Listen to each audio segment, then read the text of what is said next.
बस बस बस शांत हो जाइए। चलिए आगे बात करते हैं। हमने क्या क्या पढ़ लिया इस चैप्टर में? कैपेसिटर क्या होता है, कैपेसिटेंस क्या होता है, तीन टाइप के कैपेसिटर होते हैं, तीनों का कैपेसिटेंस मैंने आपको बता दिया। उसके बाद पैरेलल प्लेट कैपेसिटर का कैपेसिटेंस का डेरिवेशन मैंने आपको करा दिया। फिर एनर्जी स्टोर निकलवा दी, ग्राफिकल मेथड से निकलवा दी। उसके बाद हमने क्या पढ़ लिया? लॉस ऑफ एनर्जी और एनर्जी डेंसिटी। अब हम बात करेंगे आज force in between plates of capacitor.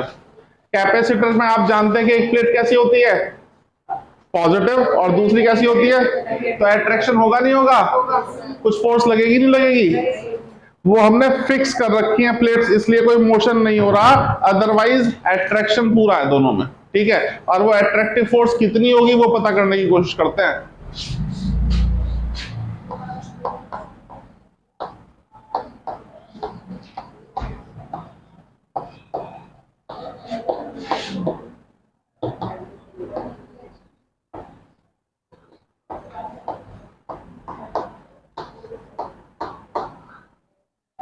Board में नहीं पूछते कभी इसको, बहुत सारे टीचर ये भी कहते हैं आउट ऑफ सिलेबस है, लेकिन एनसीईआरटी में क्वेश्चन है, बोर्ड में नहीं पूछा गया, लेकिन एंट्रेंसेस में बहुत बार पूछा गया है अलग अलग तरीके से बदल बदल के। तो याद कर लेना, समझ लेना, पहले समझो फिर याद करना।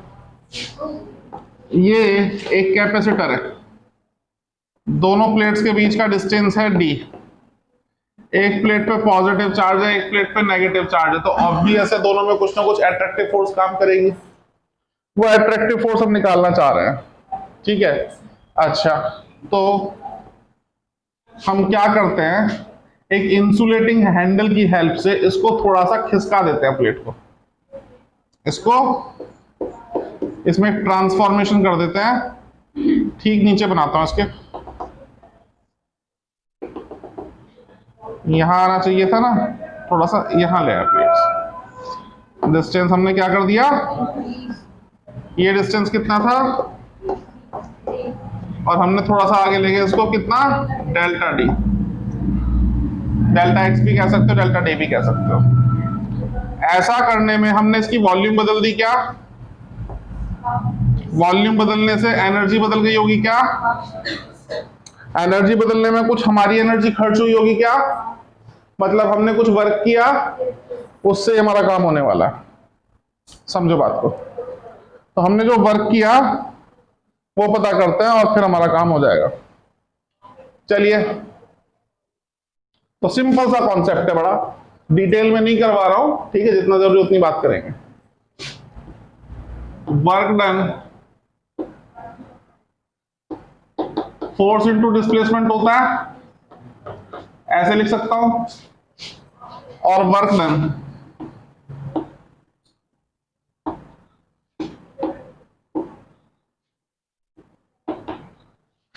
Change in energy per unit volume into change in volume भी कह सकता हूं क्या मैं? ये दूसरा फॉर्मूला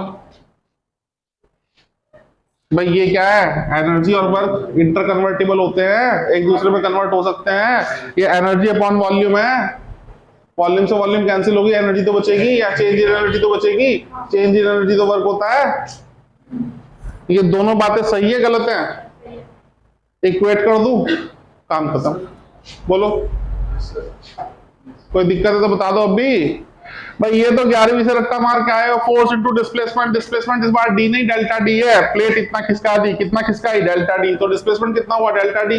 डिस्प्लेसमेंट चाहिए, डी डिस्प्लेसमेंट नहीं है, पहले तो यहाँ की सिचुएशन के अकॉर्डिंग समझ लो। डी यहाँ पे डिस्प्लेसमेंट नहीं है, डी दोनों प्लेट्स के बीच का डिस्टेंस है, और जब प्लेट्स को खिसका दिया तो डिस्प्लेसमेंट हुआ, कितना हुआ, डेल्टा डी। तो force into displacement is work done. दूसरा work done change in energy भी तो होता है, और चेंज इन एनर्जी हम ऐसे लिख सकते हैं, नहीं लिख सकते, energy per unit volume into change in volume. Equate कर दो, काम खत्म है। From first and second F delta D, ठीक है। इसको क्या लिख सकता हूं, याद कर लेना। इसको ए डेल्टा डी लिख सकता हूं, डेल्टा डी से डेल्टा डी खत्म, F is equal to half epsilon naught A E into E, मैं तो ऐसे लिखूंगा। और आपकी जानकारी के लिए बता दूं, आगे से याद कर लेना, इसको क्यू कहते हैं, चार्ज, जरूरत पड़ेगी न्यूमेरिकल्स में। तो एफ क्या हो गया, ये वो फॉर्मूला है जो एनसीईआरटी में डिराइव करने के लिए दिया हुआ है। आ गया। अब मन में एक सवाल रह गया होगा आप लोगों के कि जी ये चार्ज कैसे होता है, वो मैं समझा दूंगा, बाकी चीजें क्लियर है। तो ये जिसके मन में शंका है उसको दूर कर देते हैं भाई। देखो जरा, Q इज इक्वल टू सी भी तो सब लोग जानते हो, थीम ही है चैप्टर की। सी बोले तो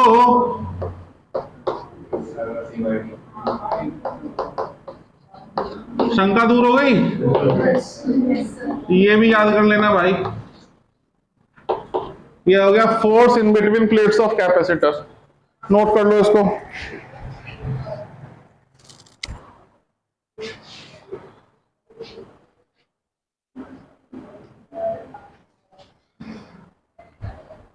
चलिए नेक्स्ट टॉपिक की बात करते हैं,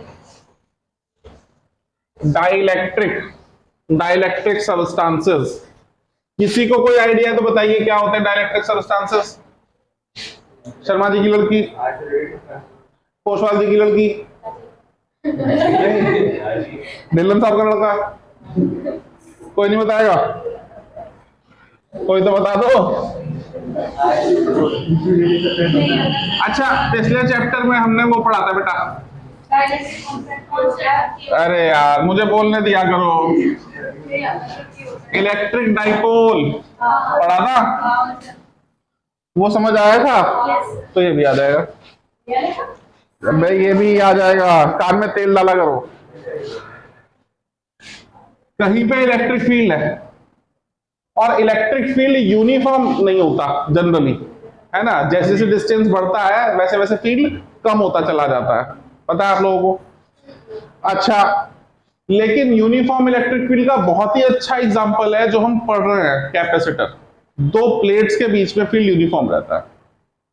भाई आप एक चार्ज ले लीजिए, ठीक है, फील्ड लाइंस के बीच का सेपरेशन बढ़ता चला जाएगा, है ना, बढ़ता जा रहा है, नहीं बढ़ता जा रहा, तो वीक होता जा रहा है फील्ड। लेकिन आप दो प्लेट्स ले लीजिए तो डिस्टेंस बदल रहा है क्या? यस सर, कह रहे हो पे बदल रहा है क्या? तो डिस्टेंस सेम है ना फील्ड लाइंस के बीच में, तो फील्ड कैसा है? Uniform. Uniform electric field generally available नहीं हो पाता, लेकिन कैपेसिटर की प्लेट्स के बीच में फील्ड यूनिफॉर्म रहता है, एक्सेप्शनल बात है, याद रखिएगा।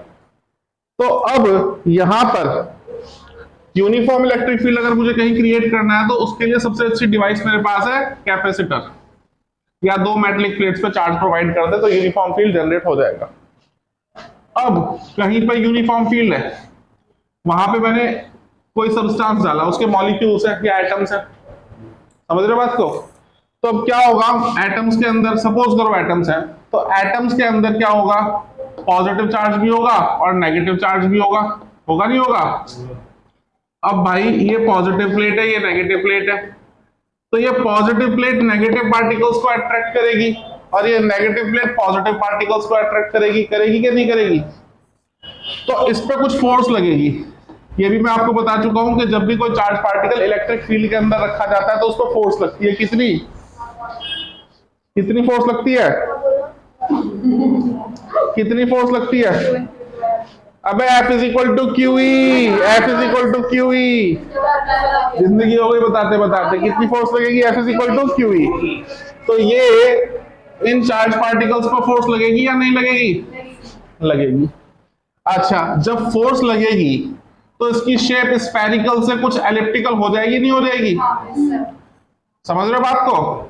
अच्छा, यहां पे फील्ड है E और हम इसकी वैल्यू बढ़ाते जा रहे हैं, इसकी वैल्यू बढ़ाते जा रहे हैं। जब सपोज करो 5 यूनिट्स थी, कितनी थी? तो कोई असर नहीं पड़ा। जब 7 यूनिट्स हो गई तो शेप मॉलिक्यूल्स की कैसी हो गई, एलिप्टिकल। और जब 12 यूनिट्स हो गई तो सिलेंड्रिकल हो जाएगी, नहीं हो जाएगी। पॉजिटिव प्लेट की तरफ नेगेटिव चार्ज और नेगेटिव प्लेट की तरफ पॉजिटिव चार्ज आ जाएगा, नहीं आ जाएगा। तो ये जो मॉलिक्यूल है जो पहले स्फेरिकल शेप के थे, अब वो डाइपोल की तरह बिहेव करने लगे या नहीं करने लगे। इलेक्ट्रिक डाइपोल बन गया, नहीं बन गया। कब बना, जब हमने इलेक्ट्रिक फील्ड अप्लाई किया तब बना। तो किसी भी सब्सटेंस के मॉलिक्यूल्स डाइपोल की तरह बिहेव करने लगते हैं, कब, जब हम एक्सटर्नल फील्ड अप्लाई करते हैं तब। फिर सुन लो, नहीं आया तो जनरली किसी भी सब्सटेंस के मॉलिक्यूल्स अपनी नेचुरल शेप में रहते हैं, लेकिन जब हम इलेक्ट्रिक फील्ड अप्लाई करते हैं तो उनकी शेप बदल जाती है, और शेप बदल के कैसी हो जाती है, सिलेंड्रिकल, डाइपोल की तरह बिहेव करेंगे। कैसे बिहेव करेंगे, हर वो सब्सटेंस जिसके मॉलिक्यूल्स डाइपोल की तरह बिहेव करते हैं उसे हम डाइइलेक्ट्रिक कहते हैं। उसे क्या कहते हैं, डाई इलेक्ट्रिक। पूरा बोले तो डाइइलेक्ट्रिक सब्सटेंस। बात समझ में आई। हर वो सब्सटेंस जिसके मॉलिक्यूल डाइपोल की तरह बिहेव करेंगे वो डाइइलेक्ट्रिक है। और ये दो तरह का होता है, एक होता है पोलर और एक होता है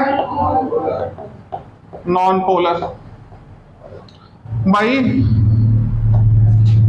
कुछ तो पहले से बिगड़े हुए थे, कुछ तो पहले से बिगड़े हुए थे और कुछ सोसाइटी खराब होने पे बिगड़ गए, अल्टीमेटली सब बिगड़ गए। तो ये वो है जो पहले से बिगड़े हुए थे, पहले से डाइपोल की तरह बिहेव कर रहे थे, और ये वो है जो इलेक्ट्रिक फील्ड में आने के बाद डाइपोल बन गए। बात समझ में आई। अल्टीमेटली सब डाइपोल बन गए, ठीक है।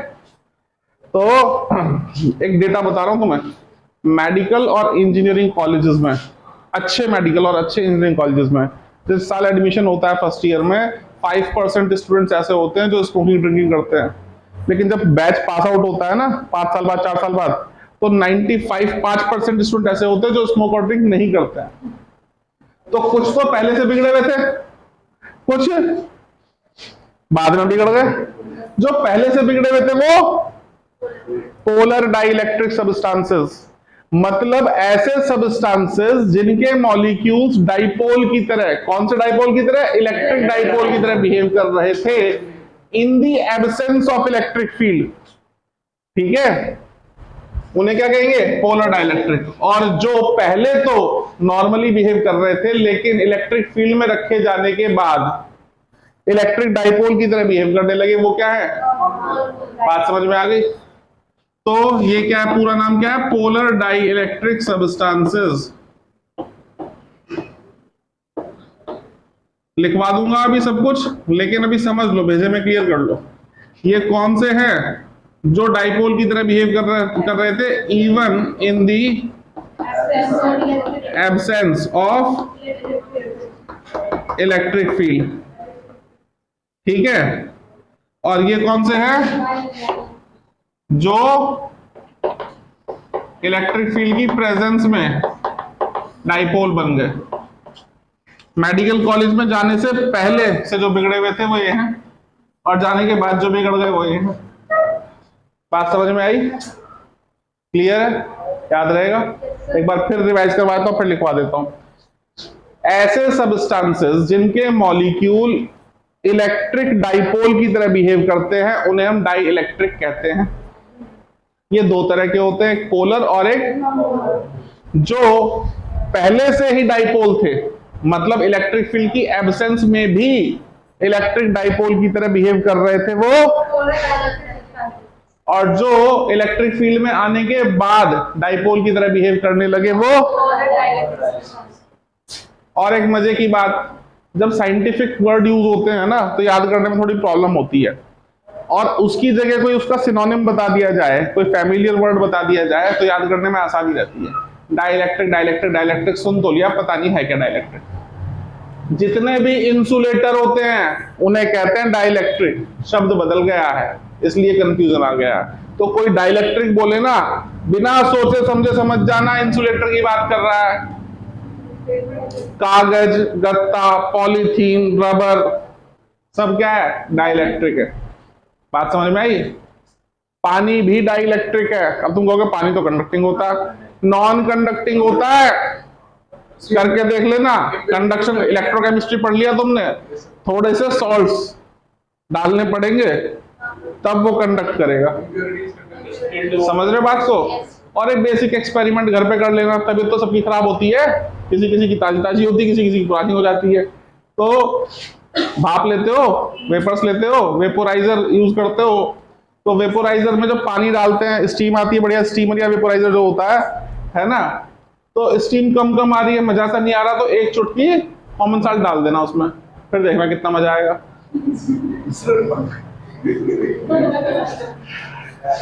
हेडिंग डाल लीजिए डाइलेक्ट्रिक सब्सटेंसेस और लिखिएगा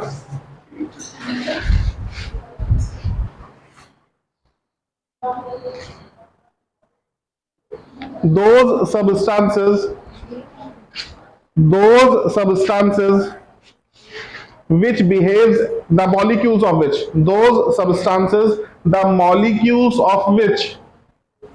behaves as an electric dipole, those substances the molecules of which behaves as an electric dipole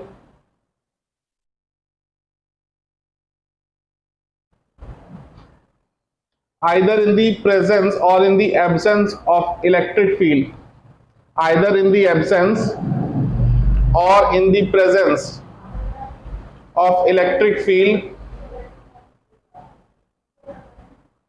either in the presence or in the absence of electric field are known as dielectric substances,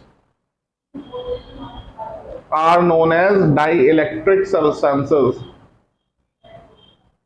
फिर बोल देता हूं, किसी का छूट गया हो तो, those substances the molecules of which behaves as an electric dipole either in the presence or in the absence of electric field are known as dielectric substances। Example लिख लीजिएगा, rubber, glass, cotton, paper, water, kerosene. आराम आराम से बोल देता हूं, rubber, glass, cotton, paper, water, kerosene, etcetera. लिख लिया? नेक्स्ट लाइन लिख लीजिएगा इसके नीचे, all the insulating materials are dielectric in nature. All the insulating materials are dielectric in nature. All the insulating materials are dielectric. Heading डालिएगा next, types of dielectric substances. Types of dielectric substances. और उसमें लिखिएगा dielectric substances are of two types. Dielectric substances are of two types.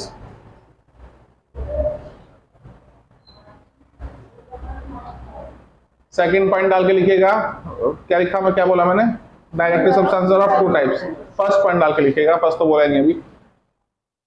Polar dielectrics या polar dielectric substances, first point डाल के लिख लो polar dielectric substances, और second point डाल के लिखो non polar dielectric substances.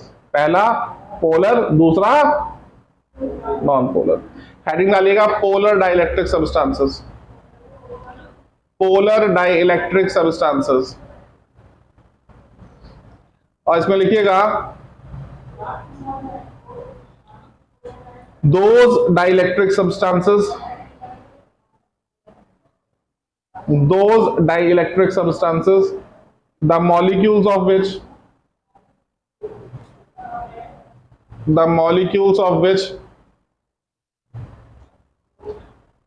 behaves as an electric dipole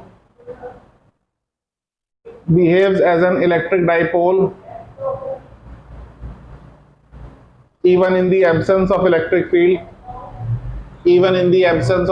field, those dielectric substances the molecules of which behaves as an electric dipole even in the absence of electric field are known as polar dielectrics, are known as polar dielectrics या polar dielectric substances. Example water. Example water में आप लोग जानते हैं जो bond बनता है वो पोलर कोवेलेंट बॉन्ड होता है और बड़ा सिंपल है समझने के लिए। अगर कंपाउंड्स की बात करें, मॉलिक्यूल्स की बात करें, तो अगर कोवेलेंट बॉन्डिंग होती है ज्यादातर कंपाउंड्स के अंदर, तो अगर इलेक्ट्रोनेगेटिविटी में डिफरेंस है तो पोलर कोवेलेंट बॉन्ड बनेगा। पोलर कोवेलेंट बॉन्ड बनेगा तो मॉलिक्यूल पोलर नेचर का होगा। ऑक्सीजन पार्शियल नेगेटिव कैरी करता है, हाइड्रोजन पार्शियल पॉजिटिव, ठीक है। इस वजह से चार्जेस क्रिएट हो जाते हैं, तो पहले से डाइपोल की तरह बिहेव कर रहा था, इसलिए पोलर डाइलेक्ट्रिक है, ठीक है। अच्छा, लिखिए एग्जांपल वाटर। आगे लिखेगा, नेक्स्ट लाइन में लिखेगा डाइलेक्ट्रिक कांस्टेंट।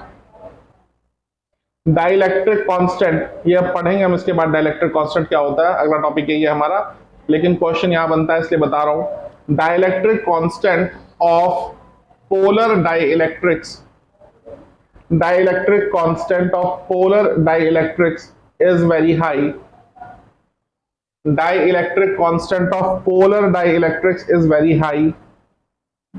नेक्स्ट हेडिंग डालिएगा non polar dielectrics. Non polar dielectrics,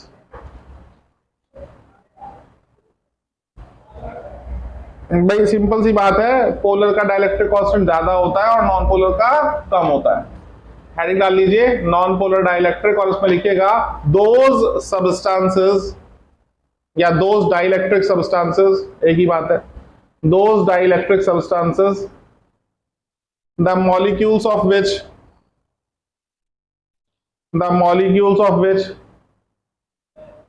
behaves as an electric dipole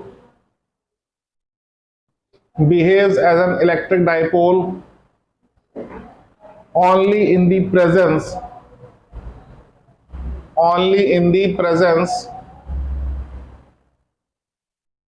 of electric field, only in the presence of electric field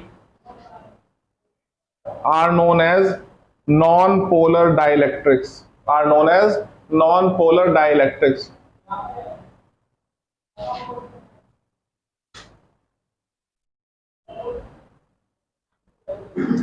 ठीक है, नेक्स्ट लाइन में लिखिएगा, example लिख लो पहले इसके, rubber, glass, cotton, paper etcetera. Rubber, glass, cotton, paper etcetera. और next line में लिखिएगा dielectric constant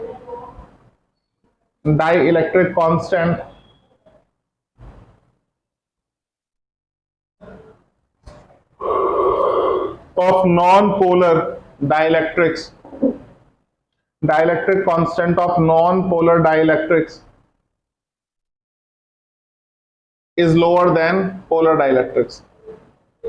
Dielectric constant of non-polar dielectrics is lower than polar dielectrics. बात समझ में आ गई? आई या नहीं आई? नेक्स्ट हेडिंग डाल लीजिएगा डाइलेक्ट्रिक कांस्टेंट, इसको समझेंगे फिर लिखेंगे।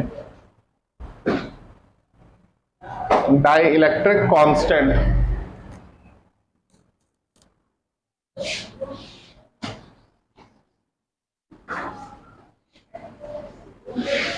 जब तुम्हें डाइलेक्ट्रिक का नहीं पता तो डाइलेक्ट्रिक कांस्टेंट का क्या पता होगा, इसलिए पूछना बेकार है, तो मैं ही बता देता हूं।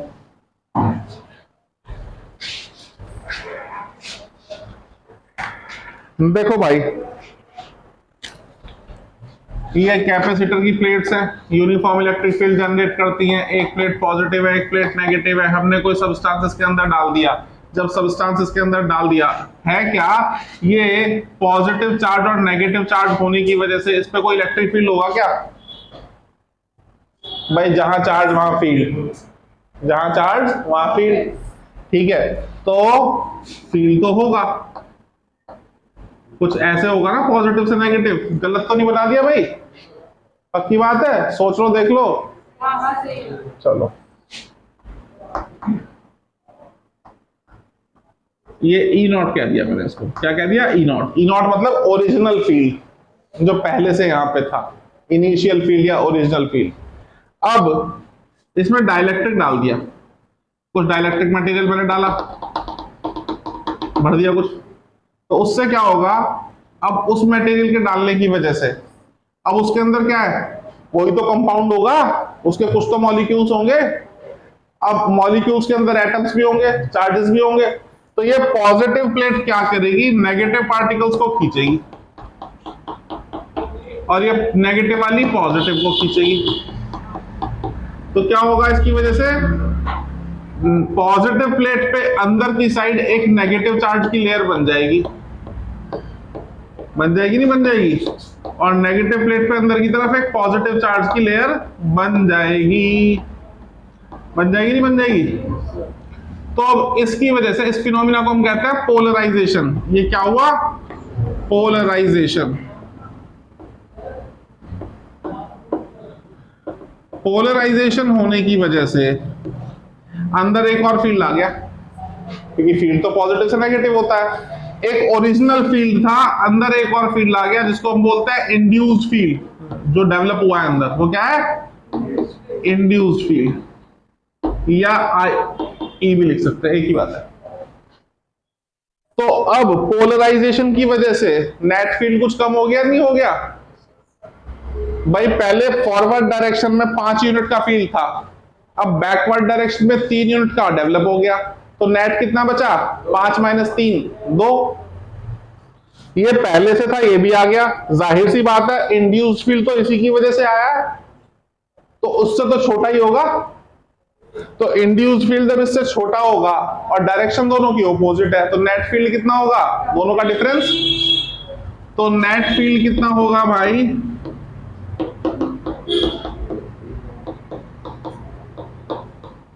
यही होगा ना। और ये जो रेशो होगा ओरिजिनल फील्ड और नेट फील्ड का, इसको कहते हैं, प्यारी समझ गई? क्या था?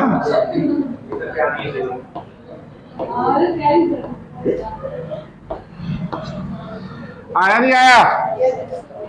This is all about dielectric constant.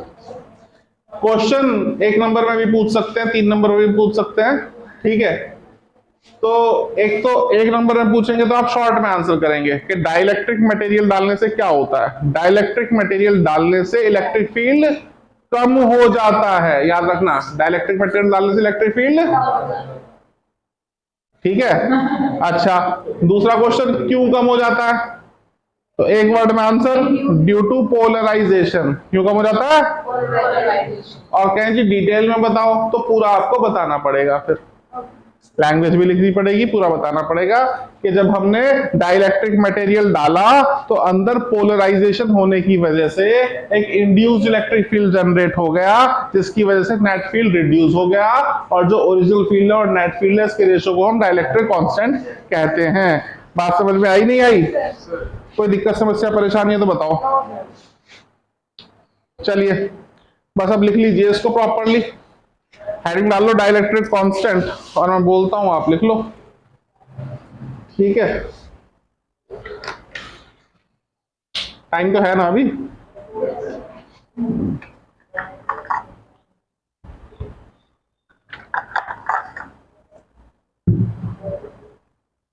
डालिए हेडिंग डाइलेक्ट्रिक कांस्टेंट, डाल रखी है, लिखो। ये बना लो भाई, डायग्राम बना लो, कोई बात नहीं, तुम खुश रहने चाहिए जैसे तुम्हें खुशी मिले,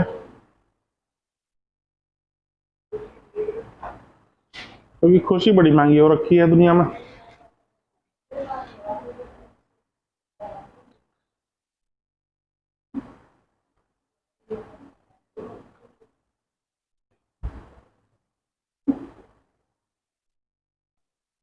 बन गया भाई, बोल रहे हैं?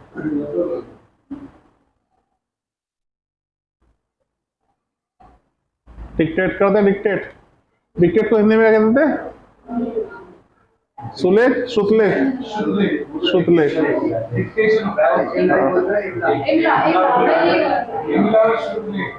ठीक, बहुत ज्ञानी हो आप लोग, मैं समझ गया।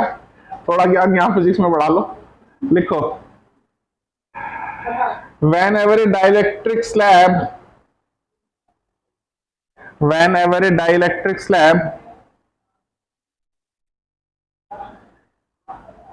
is placed inside a capacitor,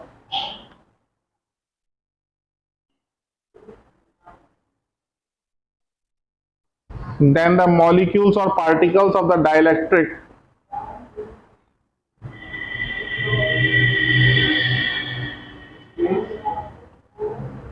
whenever a dielectric slab is placed inside a capacitor, then the molecules or particles of dielectric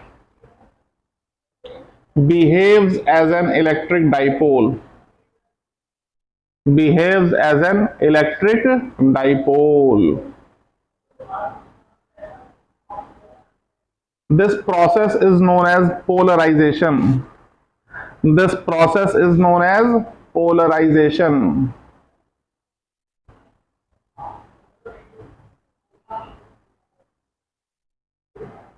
next line में लिखिएगा पैराग्राफ चेंज करके, due to polarisation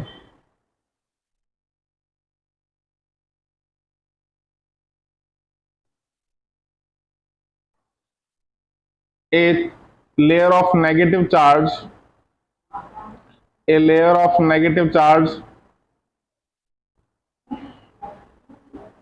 develops on the positive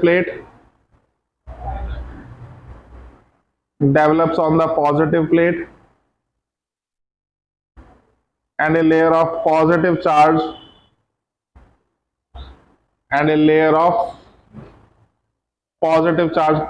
पहले क्या बोला,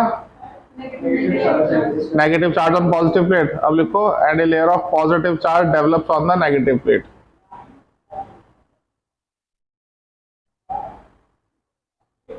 आगे लिखेगा, therefore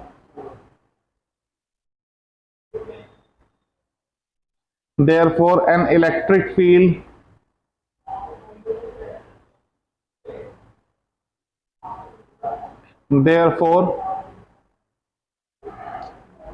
an electric field induces inside the dielectric substance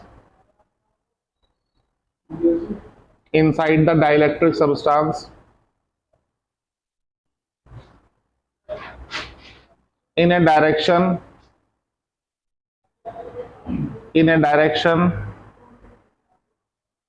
opposite to the direction of applied field.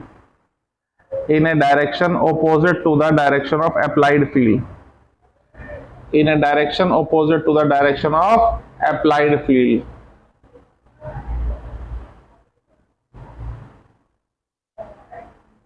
लिख लिया? And net electric field is given by ये ऊपर वाला फॉर्मूला लिख लेना, E net is equal to E naught minus E induced. ऊपर लिखा है ना, E net is equal to E naught minus E induced, ये लिख लेना।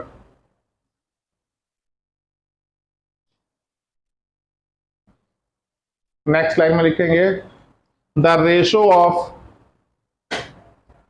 Ratio of applied electric field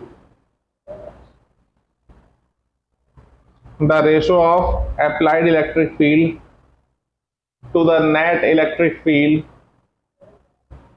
the ratio of applied electric field to the net electric field inside the dielectric is known as dielectric constant.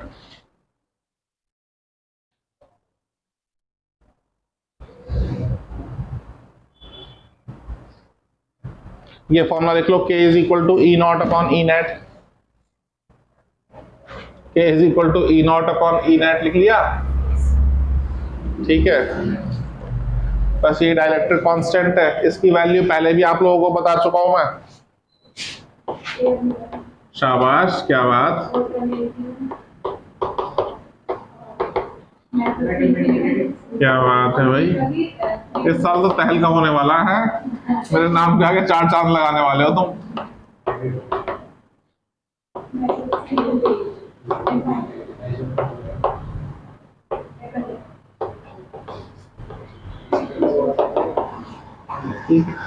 बस ये आपका dielectric constant पूरा हो गया। एक टॉपिक है इसमें डाइलेक्ट्रिक स्ट्रेंथ, उसको कल स्टडी करेंगे और कल जहां तक आपका चैप्टर फिनिश हो जाएगा।